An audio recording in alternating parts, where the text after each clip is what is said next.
Correcto, sobre todo ese taller de inspección y muestreo, sobre todo para aquellos que todavía de repente no han tomado muestras, de superficie, muy bien. Y luego tenemos que realizar un informe epidemiológico. ¿Cuántas personas fueron afectadas? ¿Cuántas personas todavía siguen internas en el centro de salud? ¿Cuántas personas fueron dadas de alta? ¿Qué tratamiento han recibido? ¿Qué fármacos han recibido como tratamiento? ¿Y cuál es el diagnóstico presuntivo que ha indicado el médico? Todo eso nosotros tenemos que reportar. Nuevo de haber realizado todo eso, pasamos al quinto paso, que ya es la inspección sanitaria. Como autoridad competente, como autoridades sanitarias, ya tenemos que realizar la vigilancia sanitaria del establecimiento, hacer la rastreabilidad. ¿Dónde se preparó esa preparación?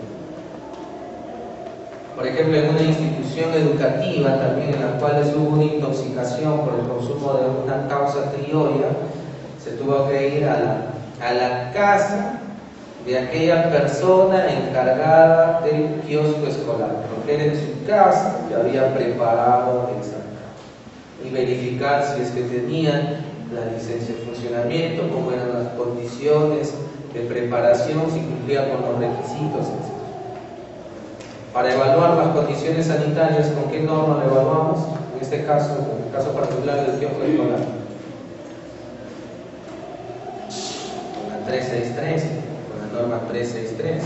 Ahí nos indica todo, cómo debe ser el piso, cómo debe ser la pared, cómo deben conservarse los alimentos. Evaluamos todos esos aspectos. Efectuamos la inmovilización. Si es en una fábrica de alimentos que está produciendo el brote de ETA, inmovilizamos. En el enero del 2014, por ejemplo, un brote de ETA también en la unidad neonatal del Hospital de la Maternidad. Se fue al hospital, se realizó la toma de muestra de las fórmulas lácteas, pero no solamente de las fórmulas lácteas, sino también de las condiciones del lugar donde se preparan esas fórmulas lácteas.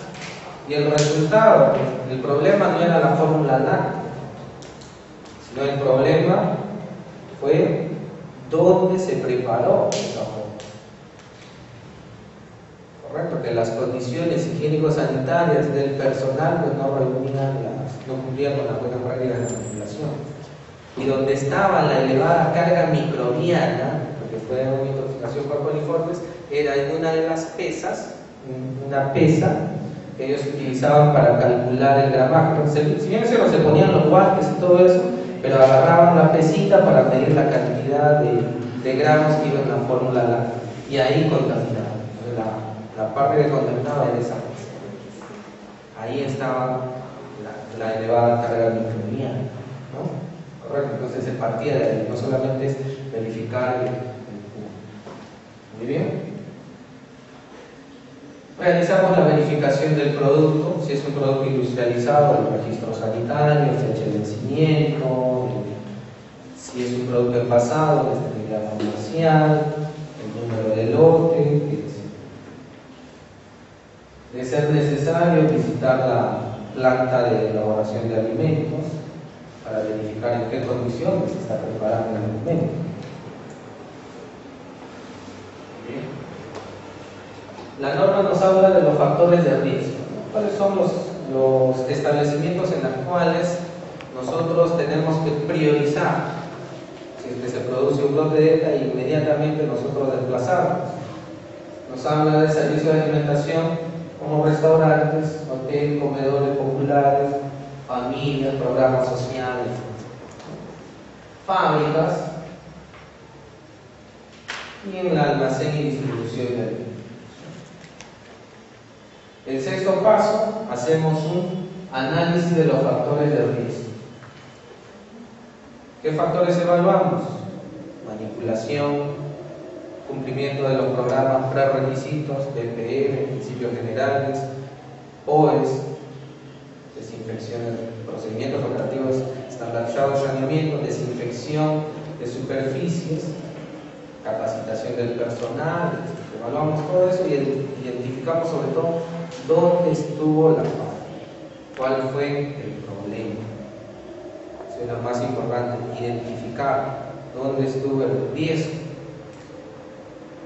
Identificamos el alimento sospechoso, ya está bien. Luego tenemos que verificar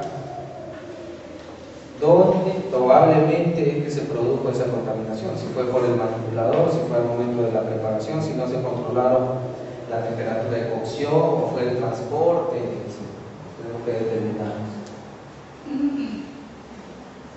La comunicación inmediata.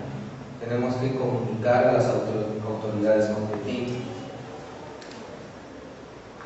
Ya las autoridades competentes van a emitir un informe preliminar referente a la sintomatología o el informe epidemiológico, y ya el informe final con el análisis del laboratorio.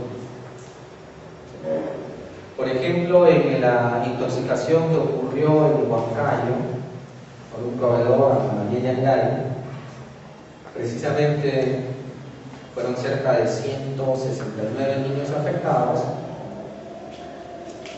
y tuve que ir al mismo establecimiento de producción, y el establecimiento donde se preparaba el alimento tenía casa, tenía la autorización sanitaria, se cumplía con los requisitos. Pero el problema estaba en que habían incumplido con un procedimiento: la compra del queso. ¿Correcto? Lo habían comprado en un mercado de abasto, y precisamente nosotros hicimos toda la vigilancia y encontramos en la Cámara de Conservación de Quesos. Se tomó la muestra, y obviamente cuando estás ante un brote de ETA, siempre tienes que tomar también, sobre todo si el administrador lo solicita, una muestra dilimente. ¿Correcto? Muestra, contramuestra y una dilimente. Se trajo a Lima, se mandó a analizar la muestra de queso, salió positivo. Se le sanciona a la empresa, y la empresa nos emite a nosotros un resultado de su contramuestra con resultados conformes. No voy a decir en qué laboratorio lo fueron a analizar, pero ahí estaban conformes. Y todavía sacan a la luz, indicando pues de que los resultados por X motivos pues habían sido inducidos para responsabilizar. Entonces, en este caso, ¿a dónde se recurre? A la dirimente. Y la muestra dirimente queda bajo custodia de la empresa. Y obviamente ahí se mandan a analizar en un laboratorio acreditado, y también era no conforme. Entonces tenemos que hacer todos estos. Y ahí ya redactamos nuestro informe. Estas son las fichas con las cuales nosotros tenemos que rellenar. Está la sintomatología. Ante unas alertas sanitarias internacionales, en las cuales nosotros somos los que exportamos el alimento. Entonces, lo primero que tenemos que hacer es la recepción de la alerta. ¿De qué país viene la alerta? En la cual indica que un producto peruano pues está produciendo un brote de ETA en ese determinado país. Se identifica el producto, identificamos qué empresa fue la que fabricó, en qué entidad, dónde fue preparado ese alimento. Correcto, se hace la vigilancia sanitaria, se cita al representante legal y se hace una rastreabilidad. Es decir, el proveedor tiene que retirar del mercado todos esos productos que consignen el número de lote, el mismo número de lote del producto sospechoso. Por eso tiene que identificar, tiene que hacer, si ya lo comercializó, igual se le da un plazo de 30 días para que haga un retiro del mercado. ¿Qué significa retiro del mercado? Ir a los puntos de expendio y sacar mi producto. Y detallar a nosotros con la con la producción que ellos han tenido frente a los productos que han sido incautados, porque si no hay una penalidad para la empresa que comercializa. Muy bien, y aquí se hace el informe. ¿Qué sucede cuando el producto es importado? Es decir, viene del extranjero y es comercializado en nuestro país, o es donado. En este caso, se hace la recepción de la alerta, se identifica el producto del importador, qué empresa es la que lo importa, y se realiza la inmovilización de todo, realizando la inmovilización de todo. Y luego hay una comunicación, en este caso la Directora General de Identidad Competente comunica a toda la población: tal producto de tal marca, de tal lote, que no sea consumido por la población con tal de tal. Además sale publicado también, como sucedió con este producto, ¿no? Unas hamburguesas que venían de Norteamérica, que se procedió con la inmovilización y luego con la disposición final. Existe un protocolo, una guía técnica que ha sido elaborada en septiembre de 2014 de la RM 683, en las cuales nos detallan los pasos que nosotros tenemos que seguir cuando ocurre un brote. Esto surge porque no teníamos unos pasos adecuados. Cada quien actuaba, cada dirección actuaba de acuerdo a sus directivas, pero no había una directiva nacional. ¿Saben? Surge eso. La finalidad, pues, es realizar un proceso articulado y de respuesta inmediata frente a un brote. El objetivo es estandarizar procedimientos. Dentro de esa norma, que ustedes también lo tienen, clasifican unas sectas en 3 tipos: las infecciones alimentarias por virus, bacterias, intoxicaciones por las toxinas, y los priones, que también el ingeniero Torres, el que me precede, le va a hablar todo acerca de los priones y enfermedades parasitarias transmitidas por los alimentos. Dentro de los pasos para la investigación de un brote de ETA se han establecido 10 pasos. Empieza con el paso 0, que es tomar conocimiento de un probable brote de ETA y notificar. Tu primer paso. Tomas conocimiento del brote de ETA e inmediatamente notificar a la entidad competente. Ya el centro de salud tendrá que realizar una vigilancia de los rumores, si es por la prensa, si es medio radial. Debe realizar también mediante la vigilancia de enfermedades diarreicas agudas. Estos son reportados semanalmente en la página web de la Dirección General de Epidemiología a través del NOTI-SP. Es un enlace virtual en el cual uno entra a la Dirección Epidemiológica MINSA y ahí están todos los reportes asociados a las enfermedades diarreicas. Se puede realizar también mediante la vigilancia sindrómica, en las cuales hay protocolos en el Ministerio de Salud, en las cuales si hay personas mayores de 3 años que presentan vómitos, fiebre, en otras palabras, las sedas, tienen que ser reportados a la dirección de epidemiología. Y la vigilancia comunitaria a través de los registros diarios, los registros de emergencia. En el paso 1, prepararse para el trabajo de carga. Correcto, nosotros inmediatamente, si estamos en una entidad de salud, puesto de salud, lo primero que tiene que hacer el médico jefe es reunirse con el equipo de trabajo y designar al responsable de la investigación del brote, que generalmente es liderado por los médicos de la unidad de epidemiología. Si estamos ante una direza o ante DIGESA, ya es la unidad de ECAS, los encargados de realizar la análise. Tenemos que coordinar con laboratorio, porque recuerden que en todo brote de ETA se tiene que tomar muestras.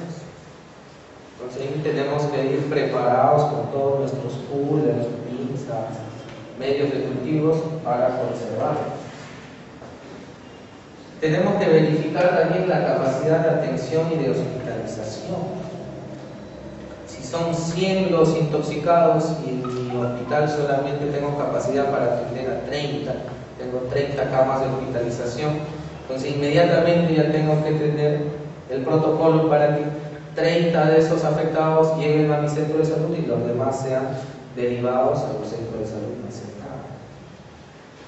Y coordinar con la autoridad sanitaria para realizar la vigilancia.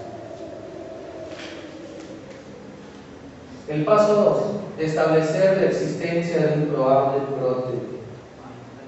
¿Correcto? En otras palabras, confirmar si estamos ante un probable brote de ETA. La vía más fácil para confirmar es que un personal del centro de salud más cercano acuda a la zona afectada. Y ahí tenemos la información inicial, verdaderamente, cuántos están. Por lo otro también es que si ya están llegando los intoxicados o los enfermos, pues al centro de salud, llamar a la emergencia. Verificación del brote. La primera verificación lo va a hacer el área de epidemiología, mediante una ficha epidemiológica de investigación de casos. Recolectan información de qué alimentos, sobre todo de la clínica, sintomatología clínica, signos. Luego indagan qué alimentos han consumido, la hora, número de afectados. Luego también tenemos el formato de investigación de factores de riesgo relativos a la inocuidad del alimento. En este caso ya se llena en qué condiciones ha sido preparado el alimento, cuáles son las condiciones de almacenamiento, de transporte, y ellos son las entidades competentes para realizar esto. Tenemos el formato de levantamiento de información del manipulador de alimento del brote. Verificamos, en este caso recolectamos toda la información acerca de la salud de los manipuladores, cuántas personas son los que trabajan en el establecimiento, los horarios, carnet de sanidad, exámenes clínicos. Y tenemos el formato de las muestras.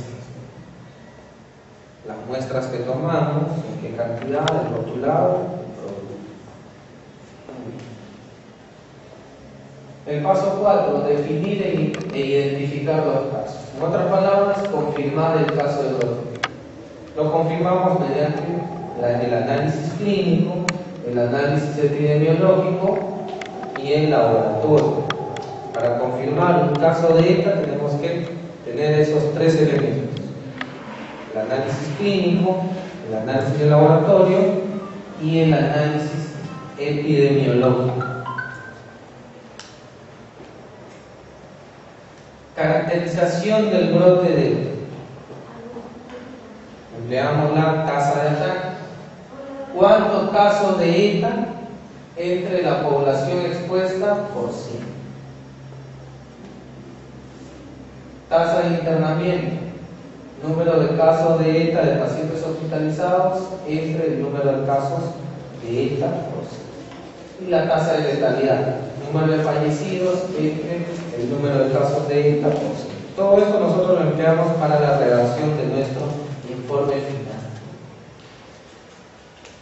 ¿Qué cantidad de muestras tenemos que tomar? Por ejemplo, si tenemos 50 afectados, la muestra tenemos que tomarlo a los 50, al 100%. El hisopado rectal, 100%. Si tenemos de 50 a 100 enfermos, de 51 a 100 enfermos, al 75%. De 100 a 200 afectados, al 50%. Y si pasan de 200 a 100, más del 10% de la población. Es decir, si son 300, mi muestra total tiene que ser 130. El análisis del laboratorio. ¿Cuáles son? Luego tenemos que hacer la caracterización de brote, la prevalencia. Prevalencia de los principales signos y síntomas. Por ejemplo, en este caso, un brote de ETA en el cual 517 personas fueron afectadas. ¿Cuántos presentaron náuseas? 20%. ¿Cuántos diarrea? 18%. Los cólicos, 15%. Vómitos, 15%.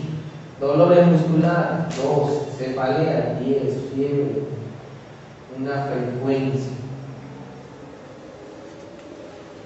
Todo eso tiene que estar detallado en nuestro informe de brote de ETA. ¿Cuántos de ustedes trabajan en una lista directa?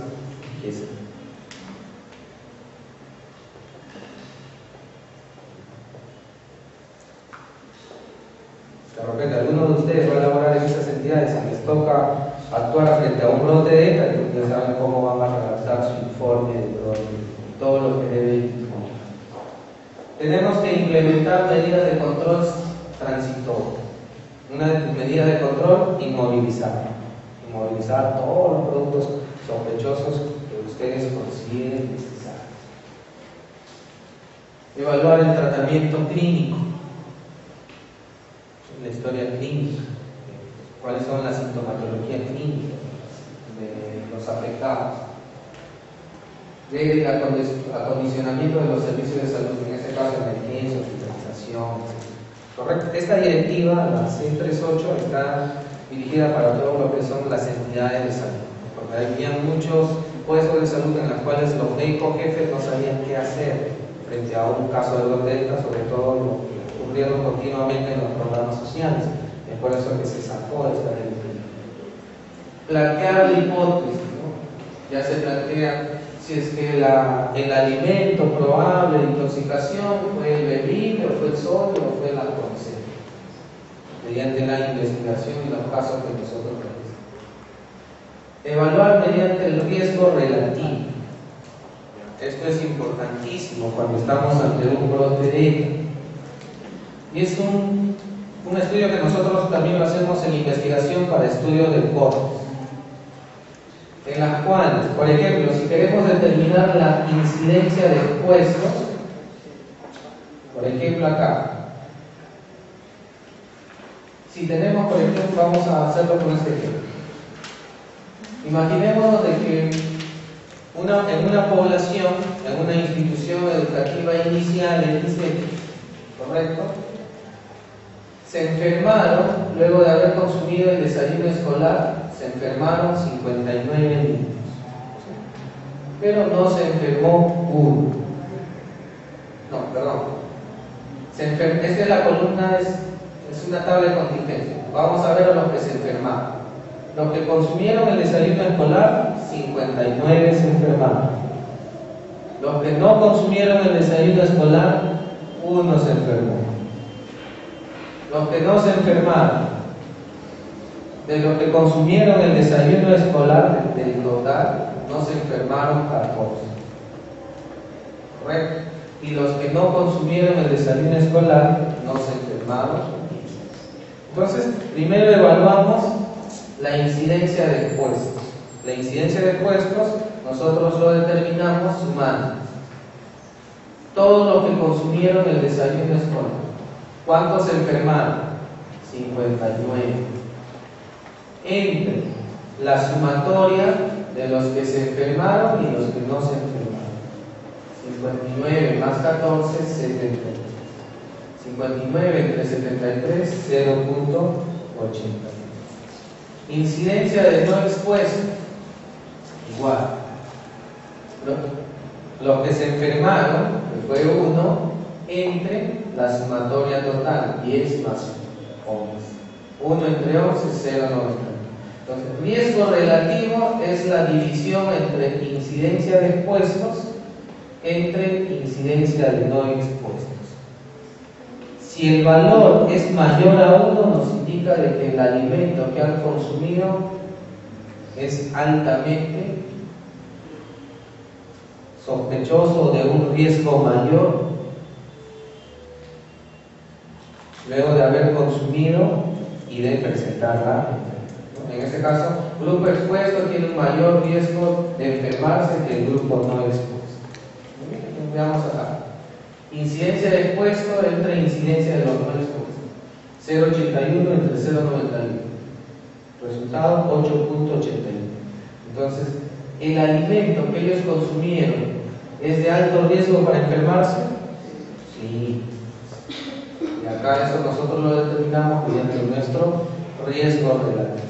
Entonces, toda esta información tiene que estar en el informe. En el informe, cuando uno hace referente a un brote, en algún momento, auditor de calidad, trabajas en una entidad de salud, tienes autoridad sanitaria, usted es el responsable de acudir ante tal incidente del caso de brote. Tienes que hacer el informe, tienes que hacer todo este proceso.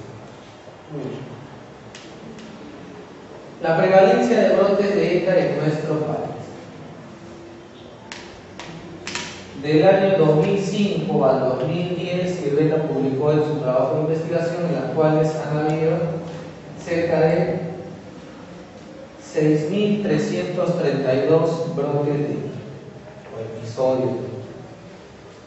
Afectados, 230.140.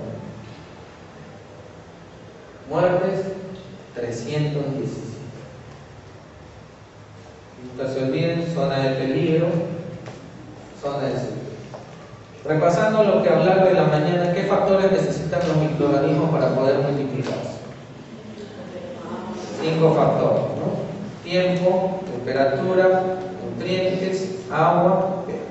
Si nosotros le damos esos 5 elementos, las bacterias rápidamente se multiplican y empiezan su división binaria y crecimiento microbiano. Todo eso ya lo... Dentro de la clasificación de los microorganismos, si nosotros nos basamos en la norma 591, lo clasifican en 3 microorganismos indicadores de alteración. Son los aerobios mesófilos, los mohos, ¿qué más? Las levaduras, las bacterias ácidas. Microorganismos indicadores de higiene: coliformes, Escherichia coli y la Enterococcus. Y los microorganismos patógenos, sobre todo los que tenemos que tener mucho mayor cuidado: Staphylococcus aureus, Bacillus cereus, Listeria monocytogenes, Escherichia coli, hemorrágica, Vibrio cholerae. Entonces, de toda América Latina, correcto, de estos 6.332 brotes de ECA, el 52.9% han sido producidas por bacterias, 30.3% por toxinas y un virus, 6.7%. Intoxicación química, 5%. Parásitos, 3.8%. Toxinas vegetales, 1.1%.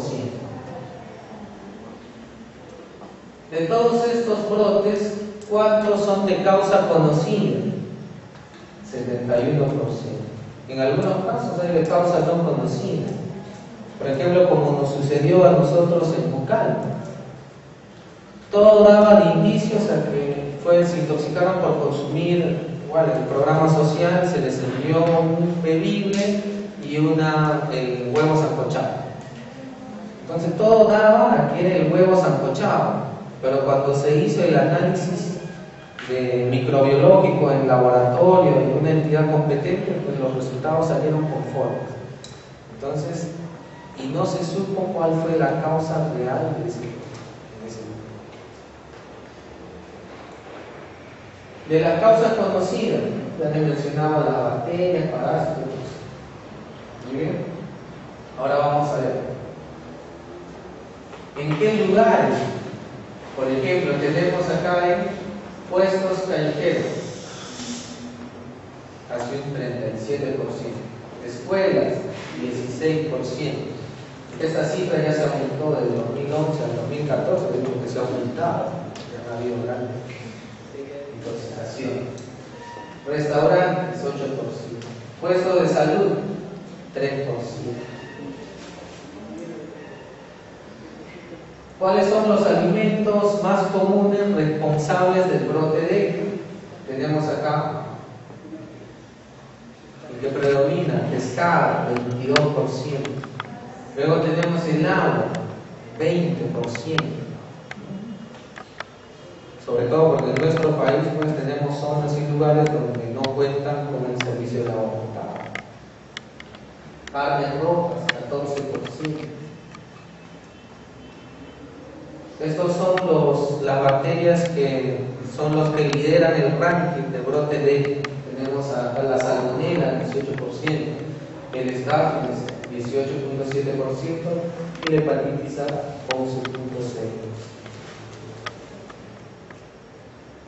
Brote de ETA en América Latina, la prevalencia de brote de ETA, por ejemplo acá del 2005 al 2010. ¿Cuántos fallecidos en este periodo? 31 fallecidos en nuestro. ¿Cuántos afectados? 3.841. Si nosotros vemos acá todos los países de América Latina, y sobre todo vemos los casos de brote de ETA y los números afectados y los fallecidos, vamos a ver pues, que nuestro país es uno de los que lidera el ranking de todo Sudamérica. En segundo lugar, solamente es precedido por México.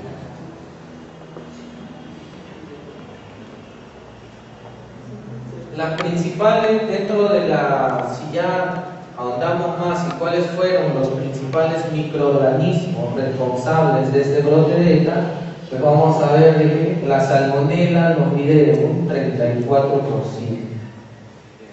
Salmonela.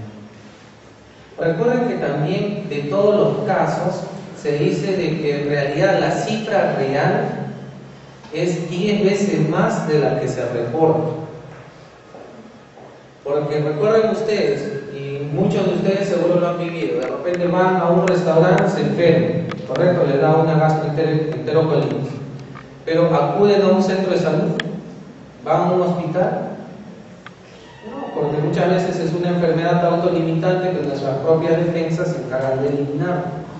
Es por eso que se dice que en realidad los datos que se reportan son solamente la décima parte. Porque muchos de nosotros pues no vamos a un centro de salud y por lo tanto no se reflejan en las estadísticas. Shigella, 5%, Staphylococcus, 33%. Entonces, más o menos acá nosotros ya nos indicamos de qué bacterias tenemos que proteger a fin de minimizar todo el riesgo del brote. Salmonella, Staphylococcus. Esto es un reporte de brote de ETA ya de un programa social, que yo fui el que realizó, ahí está mi informe, lo pueden verificar y todo eso. Esperemos que más adelante sirva para que sea considerado como un antecedente en un trabajo de investigación que se haga sobre prevalencia de brote de ETA, ya con datos más actuales al 2014. Entonces acá, por ejemplo, podemos determinar por departamento cuántos episodios de brote de ETA se han dado en el periodo 2003. Por ejemplo, de acá podemos decir de que en Huánuco se han dado más brotes de ETA. 4 brotes de ETA. ¿Cuántos afectados? 37. Podemos determinar también cuál es el departamento donde hay mayor cantidad de escolares afectados. Por ejemplo, acá, Apurímac, 197 escolares afectados. Junín, 158 escolares afectados. Estos son datos que han sido reportados por las directas, con su respectivo informe, casos comprobados. Una pregunta, ¿cuál es la diferencia entre brote y casos afectados? En este caso, por ejemplo, estos son episodios. Por ejemplo, acá en Huánuco existieron 4 episodios. Episodios significa que dan número de episodios, número de veces. Por ejemplo, ocurrió en abril, en junio, en mayo y en septiembre. 4 episodios. En total de esos episodios hubieron 37 afectados. Por ejemplo, acá podemos ver, en un solo episodio hubieron 5 afectados. Acá vemos la prevalencia de episodios durante el departamento donde hubo más episodios de brote de ETA. Más afectados, Apurímac. Esto es un reporte que realizó la IDESA Lima del total de casos de ETA confirmados durante los diferentes periodos del año. Por ejemplo, en el año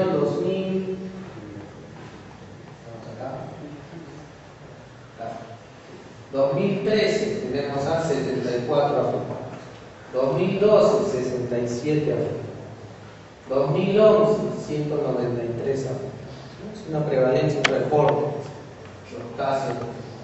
2013 a SE05, eso significa. 2013, ¿cuánto? En el 2013 Hasta mayo del 2013. Hasta esa fecha. Esto lo podemos encontrar también en el portal de